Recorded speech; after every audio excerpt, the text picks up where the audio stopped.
I am what I tell people all the time, I was a CEO of people pleasing. I really do. Like, that's my title. Like, now it's not like, but for years, I'm 34. I think I finally figured out how not to people please at like 32. So that goes to show you, like, even as a child, like every choice and decision I made, I needed like some type of approval. Or if somebody told me no, that didn't work or that wouldn't work, I would go against what I thought and go with what they said. Hello and welcome to the Authentic Wednesday podcast. Each week, my guests and I share our vulnerable behind-the-scenes stories of giving ourselves permission to take off our masks, let go of our expectations, and embrace our own path of freedom and authentic connection. I'm your host, Bianca Hughes, a lover of authenticity and a licensed professional counselor in Georgia. Hello and welcome to the Authentic Wednesday podcast. I am so glad you are joining me on the podcast today. So today I have a guest on the show. This is episode 50 of the podcast. And I just want to give you guys a heads up. We are talking about some of the subjects, shall I say, or one of the subjects is a sensitive subject. It is a subject of suicide. So I want to put that out there, but it is about overcoming in case anyone doesn't want to listen to this or maybe a trigger for some people. So if it is, please go ahead and stop listening. If you want to continue to listen and you find out it's too much, please, as always, please stop. I want to make sure you're taking care of your mental and emotional needs. However, I will say one of the reasons I am talking about this is one of the things we learned in grad school, which was really interesting to me, is that when it comes to suicide, the best thing to do is talk about it and not brush it under the rug. Because the more we talk about it, the more it comes alive and people are able to share if they are having suicidal thoughts. So just something to think about. So my guest today is Bianca Danielle. I know, my namesake. She is a brand with many facets, from transformational speaking, mental health advocacy, and nonprofit. Her mission within her brand is to bring things that are seen as taboo into a more comfortable community where individuals are able to speak, educate, and commune together for the greater good of their mental, spiritual, and physical health. Bianca is the founder of Crying Voice Project, a 501c3 nonprofit organization that is compelled and charged to eliminate suicide and bullying through rehabilitation, education, and family support. She is also the author of the profound book, Can You Hear Me Now?, that has helped drive the movement of breaking the silence and sharing the memoirs of overcomers who have suffered. It provides people with a lens into what it's like to live free with mental health. As a survivor, Bianca is also an advocate for changing and healing. So let's go ahead and get into the conversation. So, hello, Bianca, and welcome to the Authentic Wednesday podcast. Thank you. Glad to be here. Glad to have you. And just so everybody knows, there are two Biancas here today. And they're spelled exactly the same. I've never really met anybody who has the exact same spelling, and they normally botch my spelling up. So I was glad to meet you. And like, they spell my name all sorts of ways other than I feel like ours is the correct way. It is the correct way. It is totally. No, it's Beon. I'm like, no, it's not. Like, that's Bianca. Like, our name is Bianca. Like, yes, respect, put some respect on our name. So I'm glad to have met somebody who actually spells their name properly. I love it. So yeah, so no, but it's easy. You don't have to get us confused because she has the American accent and I have the English. So great. So my favorite question for everybody is, what does authenticity mean for you? I think it's just living in who you are unapologetically, accepting all that comes with you, whether it's positive, negative, in the past, stuff that you haven't prepared yourself for. Is basically just living in you. Like, I don't really know how else to be but my authentic self since I've, kind of revamped and found who I actually am. I think it's also just being authentic is not living for anybody else but yourself, and knowing that your purpose will align you with who you need to be with so that you don't feel like you have to be somebody else. Oh, I love that. So when you're in your purpose, it gets easier and easier to be authentic. I feel like it has for me, because I am what I tell people all the time, I was a CEO of people pleasing. I really do. Like, that's my title. Like, now it's not like, but for years, I'm 34. I think I finally figured out how not to people please at like 32. So that goes to show you, like, even as a child, like every choice and decision I made, I needed like some type of approval. Or if somebody told me no, that didn't work or that wouldn't work, I would go against what I thought and go with what they said. Or if, even though it may cost me my happiness, I was still doing things for other people. But when I realized, one, my value and who I was as a person and what I was built to do, is when my purpose was able to, just kind of overflow. And it just allowed me to be me, which I noticed that it's allowed me, even for this podcast, just to be able to share my real, authentic, raw truth. And people are just like gravitating towards it. So I'm excited. Yes. So I think a lot of people, I love that. The CEO of people pleasing. Like, I think a lot of people can relate to that. Yeah. I don't know. Have you been watching Girlfriends, the reruns? No. Okay. I have. And I've been noticing Joan is like that people pleaser. Yeah. We relate. Yeah. So, yes, totally relate. So what was that like? Kind of to me, that sounds is like when you weren't authentic. What was that like, just emotionally, mentally, to be the CEO of people pleasing?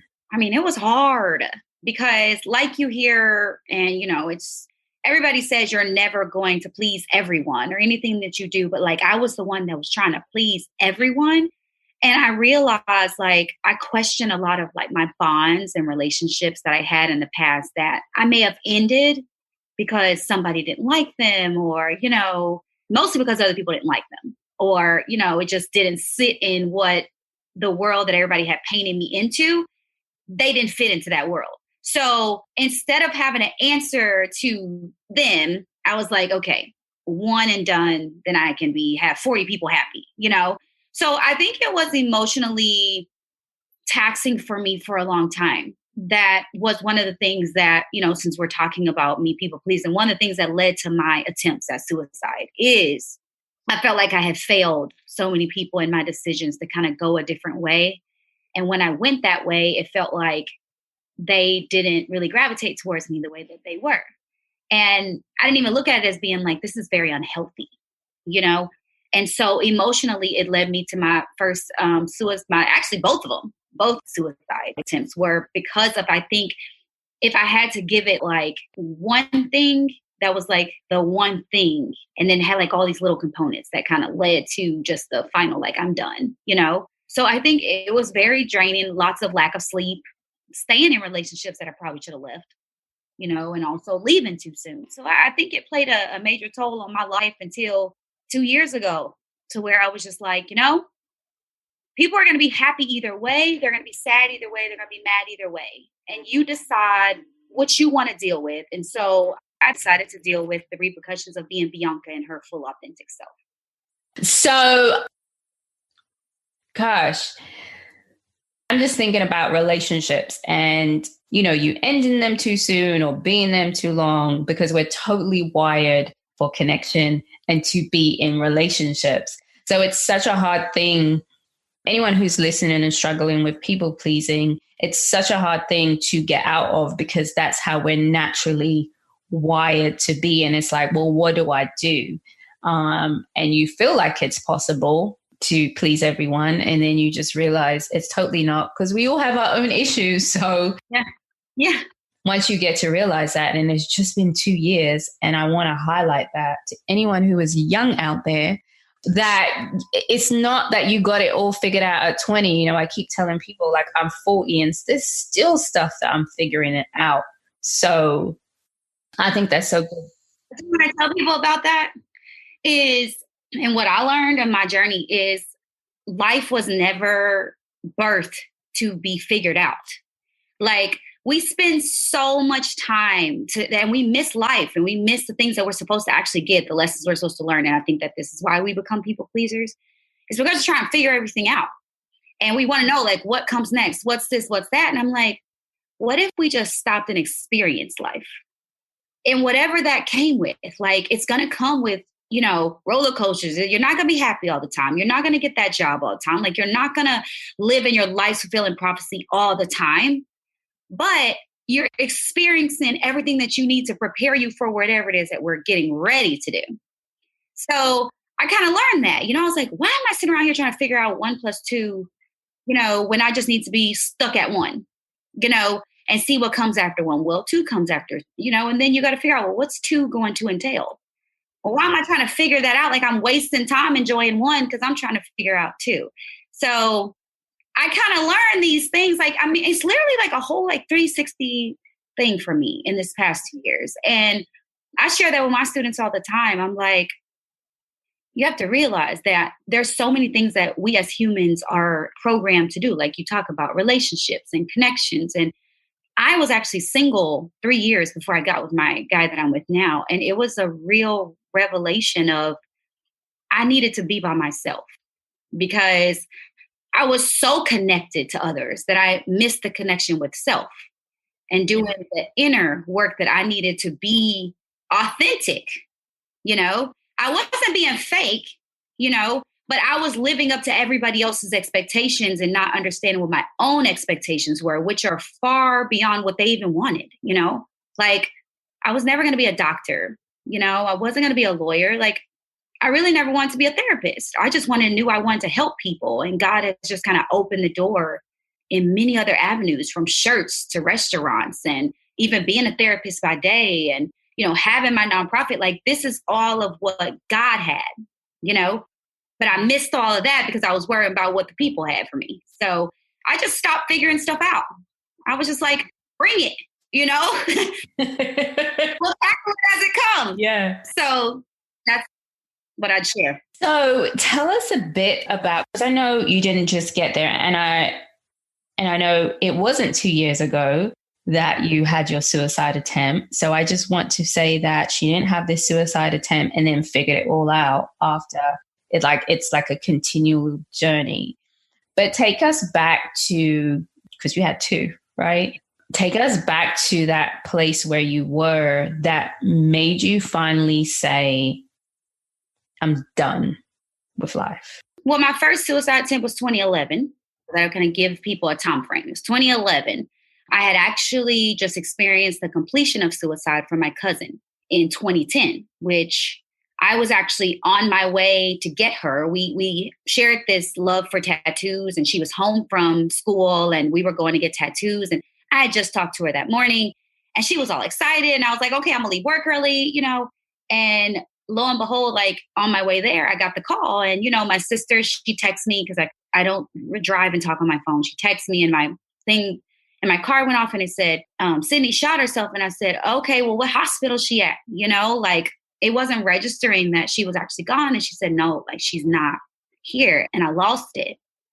And, after that, I started to blame myself, and just to kind of go back a little bit, I've been a preacher's kid since I was 7. So just kind of put that into the people pleasing CEO, trying to figure life out, trying to live up to what the church people wanted, trying to live up to what I wanted to make sure that my family had a positive light on them. As a child, you think about these things, not even understanding the pressures of a child. Instead of you kind of missing that childhood, you have like something else you're having to focus on as a kid. You know what I mean? So you're missing even having the opportunity to grow up or be a child because you're wanting to protect your family. You're wanting to protect your parents, especially in the church, So put that into the mix along with your cousin who had a great life. She was the only child. She grew up in a wealthy family. She was suffering from scoliosis real bad. And she found out that she was going to be paralyzed from the waist down.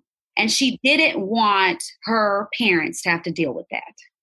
Now, I found that out 6 years later from her suicide. I was told there was no note. They didn't know what happened. Okay, there was a whole note. She had already prepared them and she told them the time and place she was going to do it. So after she died, they found it and like burned it.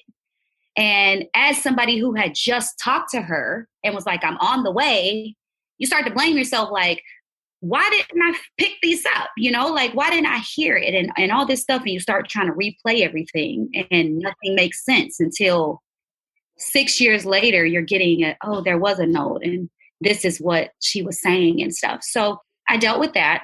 Then I had gotten a serious car accident. I got pulled out of a car right before it caught on fire and I lost my job. I lost my apartment. I lost everything. And I was like, well, on top of all that and dealing with family members and the rough dynamics with that, I was done. And I was in my apartment by myself. You know, I was like, I got the eviction notice. I was packing up my stuff. And I was like, this is it for me, you know? And because I felt I had failed my family, you know, because here I am losing my house and losing it. And I was too proud to call them and say, you know, because I wanted them to be proud of me. You know, I was that kid that they were always gloating about it, you know, like, and here I am, like stuff in my car, you know? So I think that was like my major turning point was like, I don't want my parents to have to tell people like I'm homeless and, you know, or whatever. So at that point I was done. And I took 100 and something pills, I think. Yeah. And I had done all the research. Like I'd done everything. I was like, okay, I'm this weight. What would it do? You know, and it didn't work. So let me ask you this. Was it, because people always wonder this from people who have completed suicide. Mm-hmm. Was there anything anyone could have done to stop you? At that moment? No. Because I had already became like, this is it, you know? I was very selfish in that moment because one of the things that I learned, it wasn't really even about death. You know what I mean? Like death in the physical. It was more about the death of the situation and the situations that was surrounding me. So I didn't want to die. I learned this now through going to therapy and realizing that it wasn't me. I wanted to be absent. I wanted all of the situations that were weighing me down to die. That is so powerful. Crazy revelation. Like, I'm sitting at my therapist and she said, well, did you really want to die? And I said, no. I said, I just wanted everything around me to die, like not people. I wanted all the situations to just leave me alone so that I wasn't wearing and bearing all that on me, because that's what was weighing me down was the situation, not Bianca as a human. And I was just like, I mean, she told me that and I was like, wow. And I cried for days because I was like, you tried this twice and it didn't work for a reason. And that was the reason, is that that's not what you wanted anyway. You just wanted everything around you to be gone. So that's crazy. Isn't it crazy? I know. That's so deep. I'm just like, sorry, everyone, my eyes are just popping. You can't see my eyes, but I'm like, that makes so much sense. I think that's why I'm like, isn't it like, aha, like light bulb? And here I am, like, let's see, my first one's 2011. My second one was 2014. It's now about to be 2021. And I had this session with her 7 months ago. Again, we don't know everything. We don't have all the answers. Like, I just want... Just those questions, man. Like, you know, even as a therapist, I don't ask all the right questions because you get so engulfed in the moment. But all she asked me was, did you really want to die? I was like, no. I was like, no. She said, did you really dislike yourself? You know, these are the questions. She's like, I was like, no, I just kind of disliked having to not please everybody. But she said, were you happy? Like, these are the questions she's asking me. And I start taking notes because I'm a therapist, you know, and I'm like, we don't think about these things in the moment. You know what I mean? And yes, I'm a therapist that tried to, you know, people are like, oh, you know, you're a therapist, you shouldn't have problems. Like, do they realize what our job does to us? Well, yeah, no, that's not true. And unfortunately for me, I did have a therapist that completed suicide last year. Exactly. And that rocked my world. You know, even sometimes I think about it, it still does. But no, because we're just humans. like everybody else. In a calling, because it's not a job. Because No, no.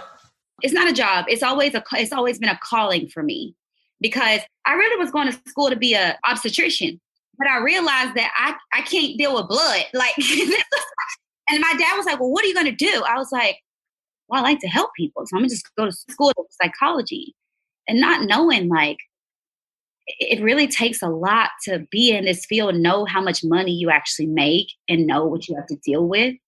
Because I work for a company now through my nonprofit. They hired me over COVID to help.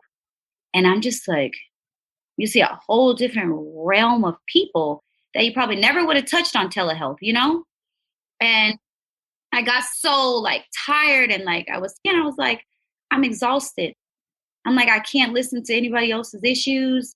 I need to focus on myself, crying more. I'm annoyed. And it has nothing to do with nobody but me just needing to just say, I need a break. Yeah.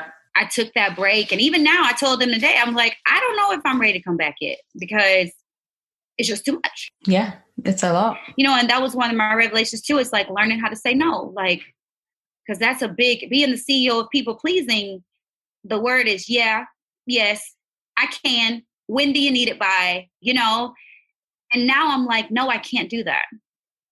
And be okay in that no, without like feeling bad, because I used to feel bad when I would say no, or when I would tell people, no, I just can't do it right now. Try me again in a couple of days. Now I'm just like, I say no with like pride, because I'm like, you don't understand how much work it took me to get here, and I don't feel bad about it. So yeah, I love that. So I always tell people that when you say no, when you first start saying no, you do feel guilty, but that's not a reason to change your mind. That's not what we're trying to do. So you did the first suicide attempt, and thankfully you're still here. What made you make the suicide attempt the second time? Was it still related to the people pleasing again? Yeah, I think that was still, because even after my first one, I didn't seek the proper help. My first therapist I went to after that, I was very kind of shut off. So of course she couldn't really get deep into what was going on. And then I went to another one, and she made me feel small. And then so I was like, okay, I'm done with the therapist right now. I'm gonna just figure it out on my own. And then I moved to Atlanta. So it was a change. I moved, I was with a guy. He became abusive in 72 hours. He completely changed. We broke up. I was kind of stuck in Atlanta with no one, because in 2 years I hadn't met anyone, because he kind of kept me like in this bubble. And then I started dating another guy who was also abusive. And that was the straw right there. It was like, okay, because then you start to think about, where did your value really go, or did you actually have it? And if you do have it, when's it going to show up, so that you can just stop putting yourself in these type of situations? And that was my second time. And the second time around, I just tell people it was a total revelation, because I kept hearing, like, I truly believe in the spiritual realm and God and him speaking, and him, just really planning these things, saying, I'm still here. You may have thought that I forgot about you because you did this, but I haven't. And I need you to stay. And I kept hearing, not yet, not yet. And that's actually one of my t-shirts that I have. It says, not yet, semicolon, because you know about the semicolon movement. And so I just kept saying, okay, not yet, not yet. Like, what does this mean? Like, what is it? What is he trying to tell me? Who's trying to tell me something? And I just say, okay, this isn't it. It's not yet. It's not my time to place that period where I have so much more stuff I have to do. I actually found a therapist who I'm with now, who I've been with for years. I talk to her every Thursday at 1:30, and we just have a connection. If she doesn't hear from me, she's calling. And, lately she heard from me because I've been busy, but she's like, hello, like, but it was just something about her that connected me to her, and I felt like she understood where I was, because she also was a overcomer. And I didn't know that initially. It didn't open up till about 7 months into it, because, we're taught to kind of not share in personal life as therapists. So she didn't really share until I think we kind of felt a sisterhood. And she was just like, I've been there, Wow, what a blessing. Yeah. Yeah. And she's dope. Like, I mean, she doesn't take in new patients. Everybody's like, who you been going to? I'm like, well, she ain't taking no new patients. She's very focused on the little one she has. But just her being available. And I tell people all the time, like, don't stop at one therapist. Like, try some people out. You know, it's just like a dressing room. Like, go in, try them out. And then when you find one you like, stick with that one. But I still would say kind of try, you know, because you may have one therapist for one thing and one for another. I tell people all the time, you're crazy if you don't get the help. Like, why go to the dentist when you have a toothache or go to the foot doctor when your foot hurts, or you're going to get a physical every year? But what about your mental? That is the most important thing you have to take care of. But that you're crazy because you go to one. Yeah. You know? Yeah. You know what I mean? Like, you get the stigma of, yeah, you're crazy, you go to a therapist. No, I'm actually fairly smart because I'm going to make sure that I'm good so I don't do anything crazy. I love that. So you've kind of come through and you've been doing the work and continually doing the work, as I'm just seeing you doing. What was it like to overcome?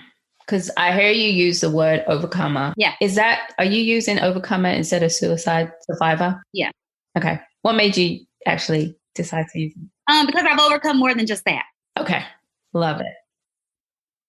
So I feel like it's important for you to understand all the facets of your overcoming. And so my mantra is the biggest overcoming I've ever overcome is myself. Okay. Okay. So in that, there is multiple things. There's being a CEO of people pleasing. There's suicide attempts. There's major anxiety, panic attacks. Like, it's a bunch of things. And I'm an overcomer. And then there's this umbrella and all the things that I've overcome, you know, and I'm an overcomer to all the future things that are getting ready to occur, because the negative stuff hasn't stopped. There's more to come. I just feel like I have better tools now. You know, I'm stronger. I can deal with situations because I've kind of seen, you know, people are like, well, it could be worse. I'm like, how do you know what people's worst is? So stop using that as to negate people's feelings. You know what I mean? Like, every time I hear that, I stop people in their tracks. I'm like, stop there. Because you don't know what their worst is. Like, my worst I could have dealt with was in an abusive relationship, but then here comes suicide, you know? So I'm like, you don't know. Like, no, I'm not homeless on the street. No, I'm not starving, but that doesn't mean I haven't gone through anything that doesn't make me an overcomer, you know? Because a lot of times I used to hear, like, how could you do that when you had two parents who loved you, two married parents, two parents who raised you in a household? Like, people think because you have two parents that your life is just perfect.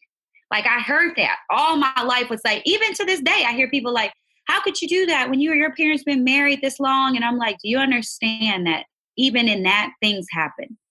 Yeah, the pressure. So, like, even like you said, you was a pre-K kid, right? So there's pressure in that to perform, to be a certain way, to look a certain way, to have a certain faith, quote unquote. Yeah. Yeah.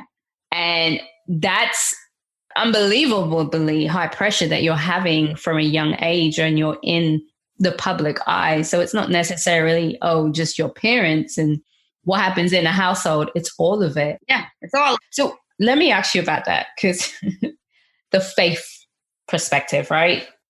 Or experience.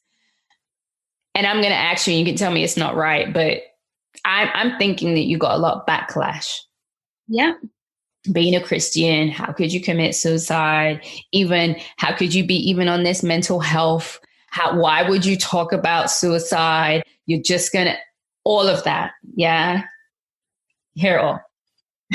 Which is crazy. But anyway, because I'm so about doing things what God called you to do. And I'm definitely that person that people look at me like, did God call? Yeah, he did. And I know his voice and I know exactly who he is and his character. And yes, I'm going to do that.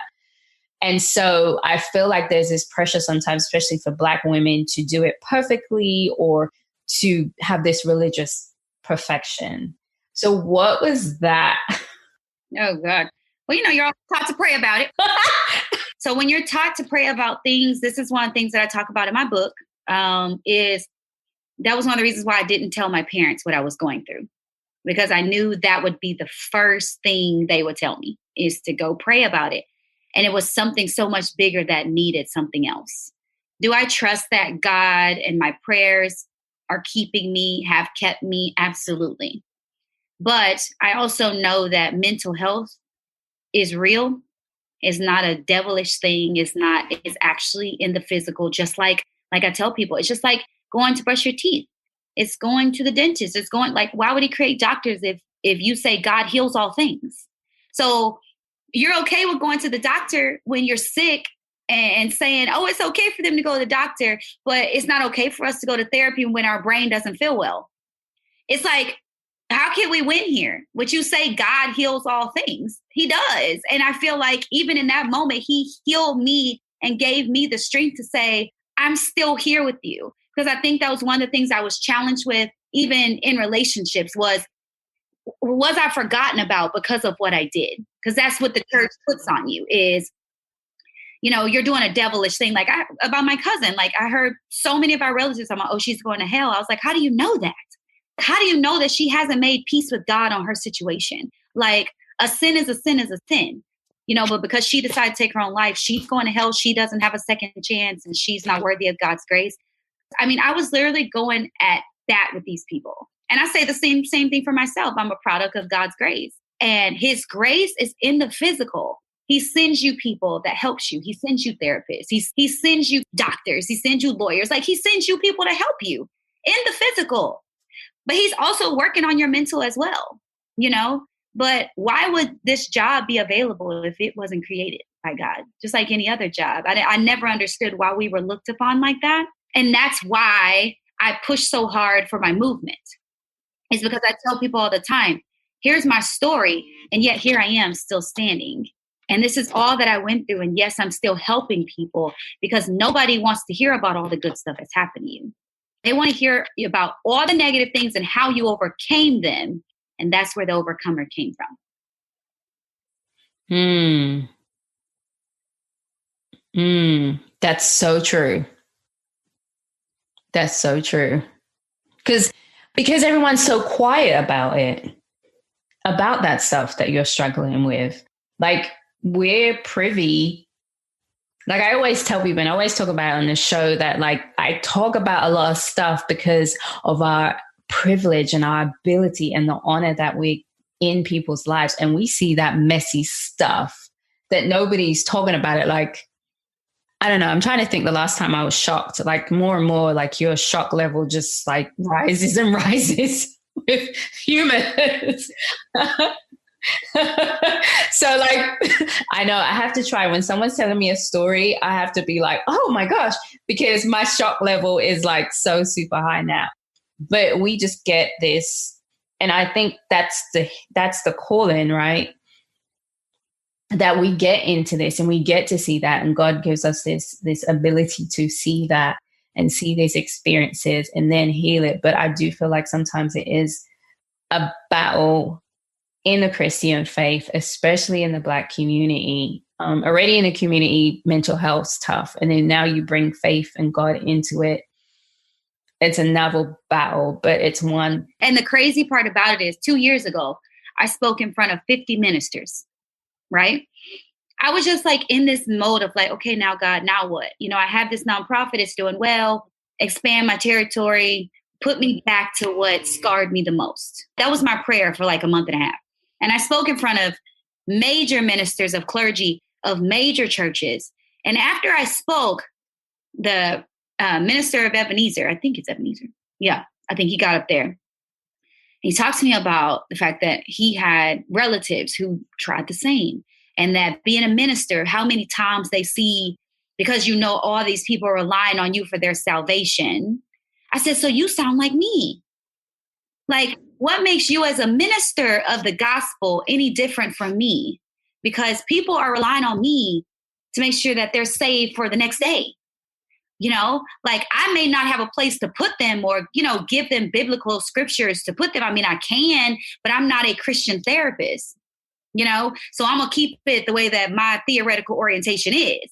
But at the same time, I'm looked at as somebody that people come to save, like, save me from just right now, save me from this situation. Like, these people open up to you more than they open up to their own families. I said, so how are you any different from me? So we had a meeting of 50 male ministers and then myself. And I'm talking, you need to do more because a lot of your congregation is struggling with their mental, and from the pulpit, you're telling them that it's a sin or it's devilish or you got to change it. I said, because they're coming to hear more than the gospel. They're coming for healing, and the healing always starts in the mind. So I've been trying to work on like getting something to where I can integrate mental health and the church, because it's important. Like, just as much as we spend time in school, we spend as much time at church.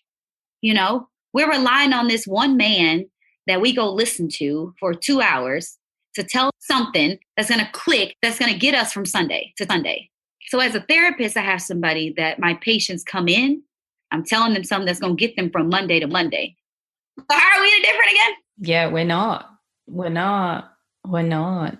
We're not. But it's going to be an evolution of, I think that now the way that Christianity is going, I feel like it's evolutionized a whole lot more than what I was used to, you know, because I was in church with stockings and heels and dresses past the knee. And, you know, we don't wear pants. Women don't wear pants. That's what I grew up in.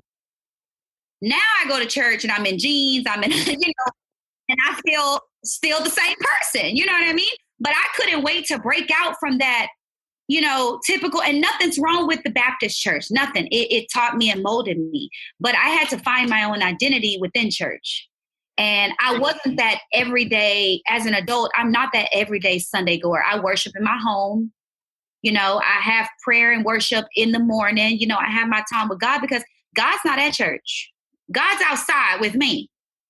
You know, he's out and he's wanting me to work in the community. He's wanting me to bring him out of the four walls. And so people who tell you, oh, you don't go to church every Sunday. No, but I'm still a servant because I'm serving the people. I'm still giving the people. I'm being a light and showing people who God can save, right?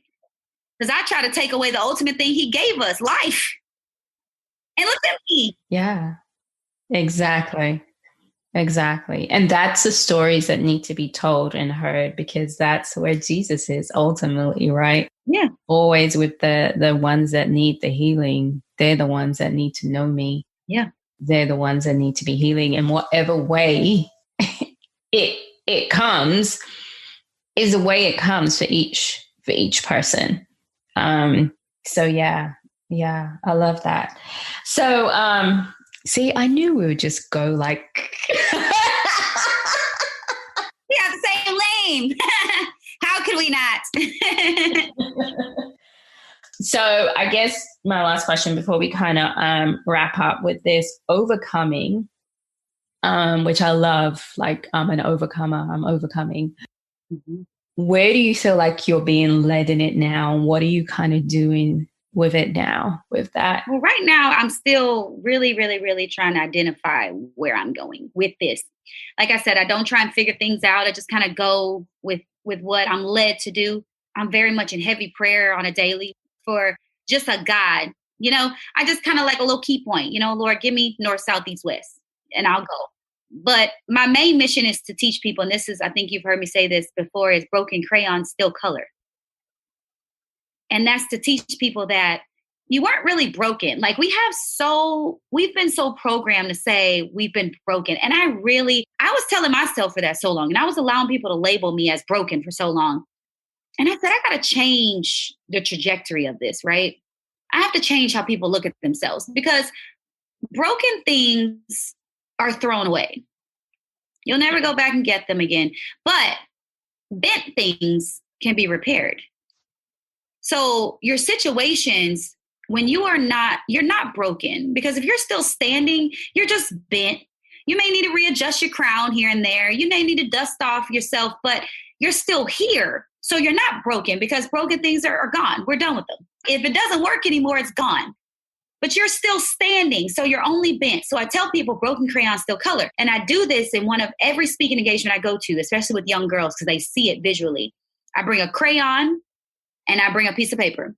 And I say, write something negative about yourself on the front with the whole crayon. And I say, okay, now break it in half.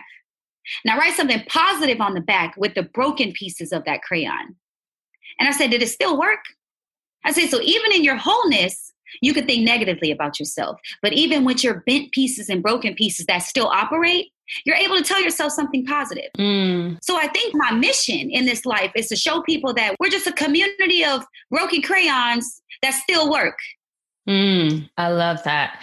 Even when I'm like my mind's going when you're talking, because I'm thinking when you think of the image of broken, you do feel, if I'm broken and we label ourselves as broken, because I'm a lover of words and I believe in the power of words, because this world was created with God's word, is if I see myself as broken and I keep saying that, there's no hope.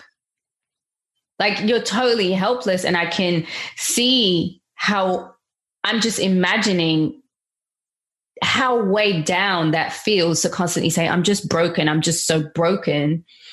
And you're like, every time I do this, I'm broken versus bent where I could be molded and moved. That's so... Right. I think about when a glass breaks, right? Shatter pieces. The first thing you do, you go get a broom, you sweep it up and you throw it in the trash. Now, if you find something that's bent or, you may be missing a top or something like that.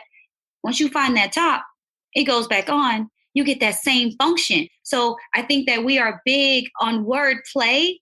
And I learned this. Like, this isn't people who are listening. Like, I did not learn this but 2 years ago of how important speaking life into self is. Like those 2 words, I am. Like every morning I wake up and tell myself I'm a queen, regardless if I had a great day or not. I am. It's 2 of the most powerful words you speak over yourself. So are you going to continue to say, I am broken every day? Or you're going to change it to, I am bent? And there's so much room for growth because in a clay mold, you can mold it, you can shape it, you can do all sorts of things with being bent, but broken, you're done. And you're telling yourself you're giving up on self. You're giving yourself, like you're giving into your vulnerability. I think that you being bent actually creates so many levels of strength because you haven't given up on yourself. So you're wanting to use every day to build on that strength platform to say, I may have been, when we're born on a very solid foundation. That can be 1 parent, 2 parent, whatever. They're building a foundation for you, whether it was cracked or not. At some point, all the words that people throw at us and all the words that we speak over ourselves knocks that foundation down, right? But that foundation was solid from the beginning. So even though you're being thrown bricks at you every day, you use those same bricks to rebuild. Same bricks to rebuild the foundation that was already established for you. Who are we to tell ourselves that we don't deserve that? Who was I to tell myself that I didn't deserve that? And that, if you ask me about my plan going forward, that is my plan. To teach people the importance of getting back on your solid foundation because it was built, rather you had a mom, you had a dad, grandma may have raised you, but you had a foundation that either said, I'm going to follow in this foundation and keep building on this, or I'm going to knock some crap down and I'm going to build it on what works for me. That's where the game changes. I love that. That reminds me of gratitude. That when we're thankful and we see what we have, that we see that we have a foundation, we begin to build that hope. When we begin to see who we are and what we can be grateful for, and we can figure out those small things that we do have versus focusing on the lack, that you're like, oh, okay, I can overcome. I can do this. I do have something, because sometimes we feel like we have nothing if we're broken. I love this. Oh my gosh. Isn't she just so amazing? Thank you. That's why my clothing line is called The Glory Story. So you said a lot, but I mean, if you do, you don't, it's fine. But do you have anything that you want to leave with people or the audience to kind of know? Just know that, at the end of the day, everything that you go through is necessary for your growth. And life is not Skittles and rainbows. It didn't come with the Life for Dummies handbook. Just experience life the way that you see it.